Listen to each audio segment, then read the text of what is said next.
did you get from I'm running this charity in a foreign country to, hey, I'm going to buy some real estate? That seems like a total left turn.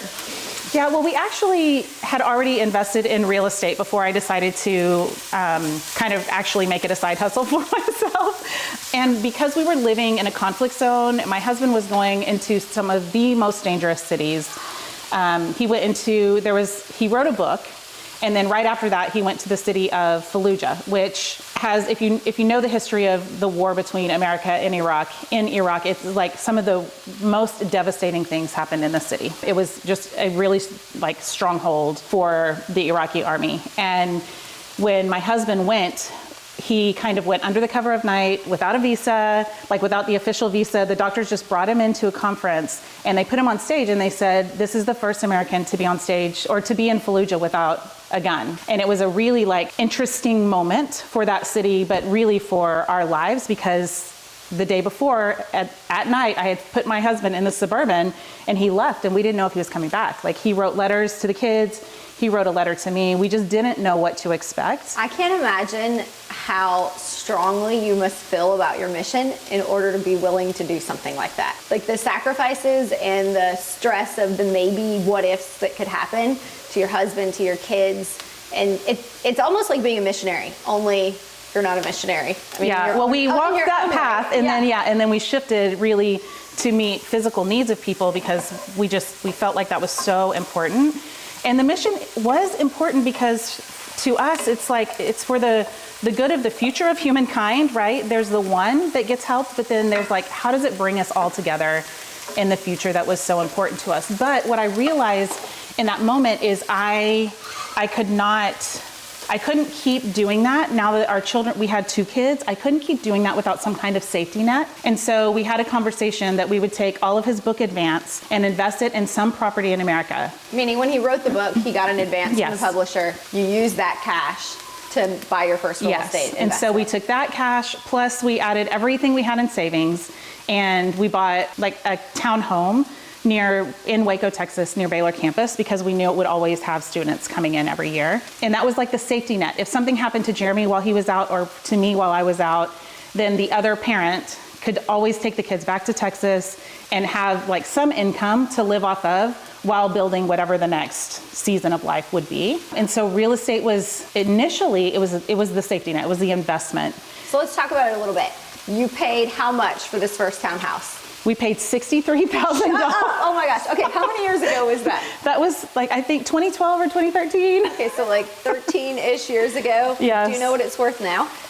We just got a new tax assessment and it was $179,000. Okay. And do you know how much you cash flow each month from it? About $1,250. Okay, so I feel like that's like a point that we should talk about, because long-term rentals sometimes get a bad reputation because we talk about how you're going to be buying long-term rentals until you die to replace your income. And I think it's so sexy on social media to talk about like, you're ready to leave your job. We want to leave your job in the next year or whatever. Like, I'm going to replace my income. We see it with our coaching students, right? We do. But there are legitimately people who love what they do for a living or have really high paying jobs. Yes. And they're just looking for another option, whether it's retirement or a backup plan, and they want to put some cash somewhere. Yeah. You get great tax benefits.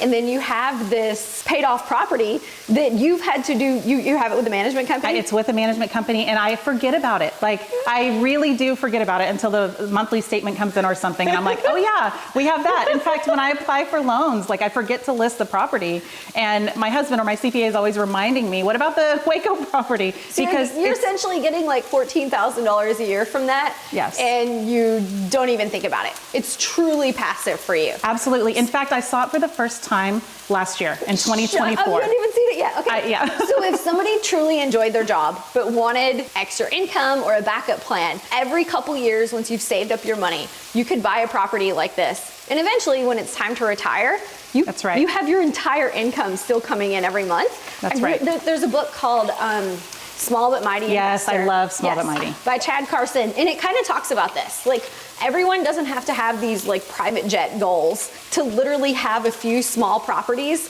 that add up to an income really creates this life with stability and freedom, as opposed to going all in with like, because sometimes when you think you're going to be this full-time real estate investor with this financial freedom, you've literally just replaced your job with another job. Because if you have too much debt, it's literally an active income. That's right. So I'm curious, how long before you bought your next property? So I didn't buy another property until 2023 for myself. And so my journey's a little weird because I've spent, 20 years working with refugees, and I've rebuilt hospitals and houses and all of this for other people, but not for myself. So the next property I'll say that we bought like for ourselves was in 2023, and it was a campground. Okay. Yeah. I remember I was your coach. That's right. Campground. Yes. So you and I met when you joined my women's mastermind. And I remember only knowing you as you had that first condo or townhouse. That's right. And the more I got to know you, I'm like, this lady's like information does not add up to only owning it doesn't make sense. Let's figure out what else is here. And your history with all of the charity and the business and all that you've done through that environment has given you such a well-rounded background that you have this huge wealth of knowledge. I feel like every time I'm trying to figure something out, I can ask you, and you have these creative questions to help me come to the answer that I need. So it's given you some amazing skills that make you really well-rounded. We run programs across 6 countries, and with staff of over 120 people. We raised over $100 million.